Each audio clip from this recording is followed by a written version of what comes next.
آج اگر میں جنرل باجوہ کی جو بھی تنقید کرتا ہے، جنرل باجوہ نے وہ پاکستان سے کیا جو دشمن نہ کر سکے. جنرل مشرف کی ہم تنقید کر رہے ہیں، ہم فوج کی نہیں. قوم فوج کو پیار کرتی ہے کیونکہ قوم کو پتہ ہے کہ ہمیں وہ آزاد رکھنے والی ہماری فوج ہے. تو آج اگر میں جنرل باجوہ کی جو بھی تنقید کرتا ہے، جنرل باجوہ نے وہ پاکستان سے کیا جو دشمن نہ کر سکے. 7 مہینے کے اندر وہ اکانومی جو اپنی 17 سال کے بعد بہترین پرفارمنس دے رہی تھی، اس کو آج اس نے زمین پہ ڈال دیا ہے. آج پاکستان کے لوگوں کو یہ نہیں سمجھ آ رہی کہ اب پاکستان جائے گا کدھر. ہمیں تو یہی نہیں سمجھ آ رہی کہ اب اس میں سے نکالے گا کیسے کوئی.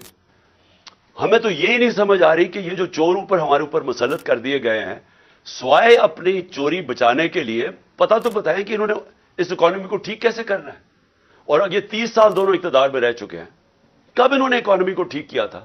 یہ تو جب سے آئے ہیں پیسہ بنانے کے چکر میں ہیں، اور ان کے پیسے معاف ہو رہے ہیں اور ملک بھی نیچے چلا گیا. کون ذمہ دار ہے اس کا؟ تو یہ ہمارا رائٹ ہے، یہ میرا جمہوری رائٹ ہے یہ کہنے کا. اور میں آپ کو پھر سے یہ کہہ دوں کہ میں یہ باتیں اس وجہ سے، یہ قاتلانہ حملہ میرے اوپر ہوا تھا میرا منہ بند کرنے کے لیے. یہ منہ نہیں بند ہونے لگا.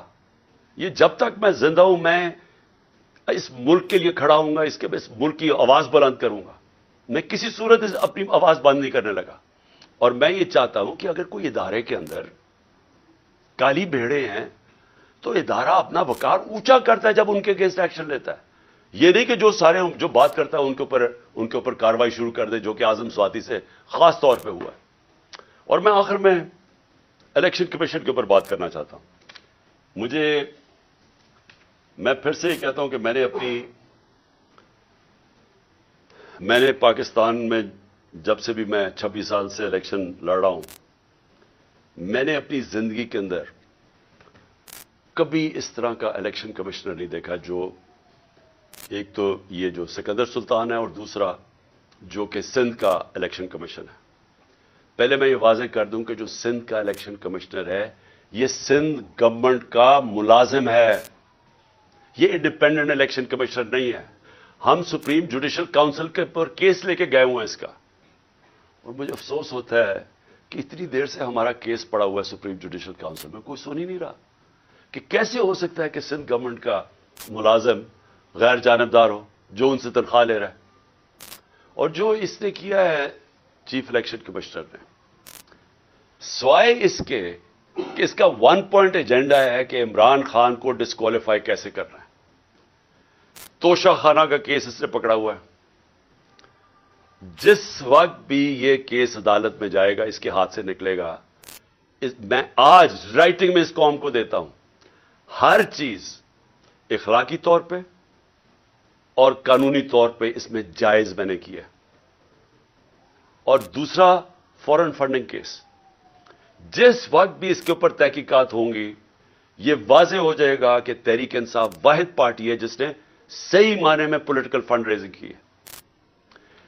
سپریم کورٹ نے بھی 2018 میں کہا ہوا ہے اس کو، الیکشن کمیشن کو، پھر سے ہائی کورٹ میں بھی کہا ہوا ہے کہ جو فنڈنگ کیس ہیں تینوں پارٹیز، پیپلز پارٹی، پی ایم ایل این اور تحریک انصاف کی اکٹھی سنی جائے. 4 سال ہو گئے ہیں تحریک انصاف کو کٹہرے پہ کھڑا کیا ہوا ہے اور ان 2 پارٹیز کے کیسز نہیں سنتا. کیسز اس لیے نہیں سنتا کہ جب یہ کیس آپ قوم کے سامنے آئیں گے تو آپ کو پتا چلے گا کہ ان پارٹیز کا کوئی طریقہ ہی نہیں ہے فنڈ ریزنگ کا.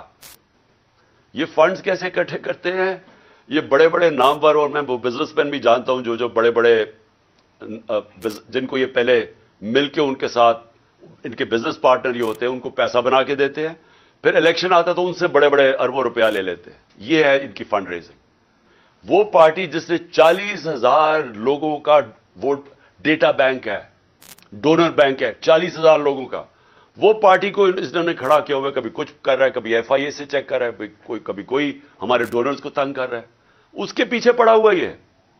ان سے نہیں پوچھتا کہ جناب آپ بتائیں آپ کی کیوں نہیں. اور میں نے سنا ہے کہ انشاءاللہ ان کا کیس لگنے لگا ہے اور کہ ساری قوم کو پتا چلے کہ یہ دونوں پارٹیز پیسہ کیسے اکٹھا کرتی ہیں. اور پھر توشہ خانہ، میں پھر چیلنج کرتا ہوں کہ جب بھی توشہ خانہ لگے گا، کوئی چیز عمران خان نے انلیگل نہیں کی، کوئی کسی قسم کا، نہ آج تک پہلے قانون توڑا ہے، نہ آج توڑے گا، نہ کبھی آگے بھی توڑے گا.